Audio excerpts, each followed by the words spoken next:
श्रीमद्भगवद गीता केवल एक धार्मिक ग्रंथ नहीं, बल्कि मानव जीवन का दर्पण है। यह हमें सिखाती है कि कठिन परिस्थितियों में कैसे सही निर्णय लिया जाए और जीवन को संतुलित रूप से कैसे जिया जाए।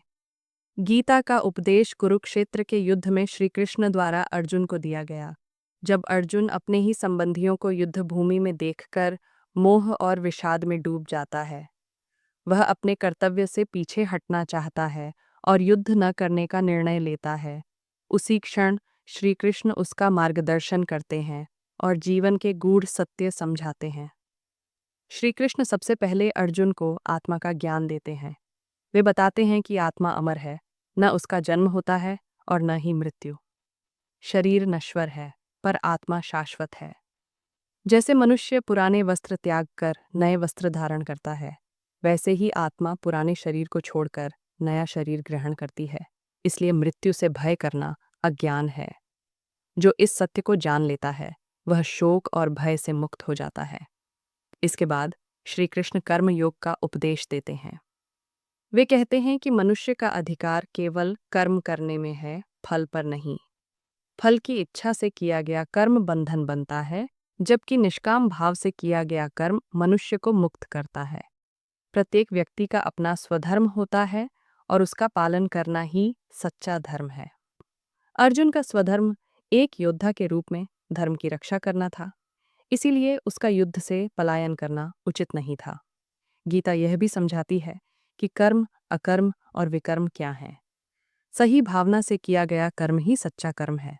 जो व्यक्ति कर्म करता है लेकिन फल की आसक्ति और अहंकार नहीं रखता, वही सच्चा योगी कहलाता है।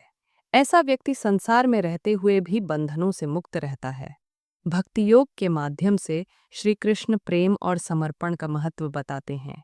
वे कहते हैं कि जो व्यक्ति प्रेम पूर्वक उनका स्मरण करता है, अपने सभी कर्म उन्हें अर्पित करता है और सभी प्राणियों के प्रति करुणा रखता है, वह उन्हें अत्यंत प्रिय होता है। भक्ति का अर्थ केवल पूजा पाठ नहीं, बल्कि मन, वचन और कर्म से ईश्वर के प्रति समर्पण है।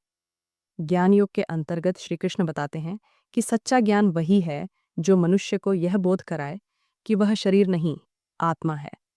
सुख और दुख क्षणिक हैं, इसलिए उनमें अधिक आसक्ति या द्वेष नहीं रखना चाहिए। जो व्यक्ति संभव में रहता है, वही ज्ञानी है।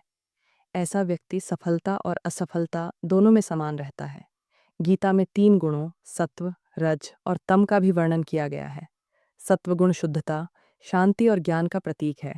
रजोगुण इच्छा, कर्म और लालसा का, तथा तमोगुण अज्ञान, आलस्य और अंधकार का। मनुष्य का लक्ष्य सत्वगुण को बढ़ाकर अंततः इन तीनों गुणों से ऊपर उठना होना चाहिए। श्री कृष्ण अर्जुन को अपना विराट रूप दिखाकर यह समझाते हैं कि संपूर्ण सृष्टि उन्हीं में समाई हुई है। सृजन, पालन और विनाश सब ईश्वर की ही लीला है। इससे अर्जुन को यह बोध होता है कि वह केवल एक माध्यम है और वास्तविक कर्ता ईश्वर स्वयं है। अंत में श्री कृष्ण अर्जुन को शरणागति का संदेश देते हैं। वे कहते हैं कि सभी धर्मों और अहंकार को त्याग कर केवल ईश्वर की शरण में आ जाना ही मोक्ष का मार्ग है।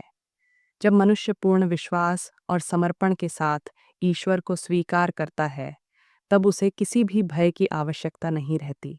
इस प्रकार श्रीमद् भगवद गीता हमें सिखाती है कि जीवन में कर्म करते हुए भी कैसे निर्लिप्त रहा जाए, कैसे कठिन परिस्थितियों में धैर्य बनाए रखा जाए और कैसे आत्मज्ञान, भक्ति और कर्म के माध्यम से जीवन को सार्थक बनाया जाए।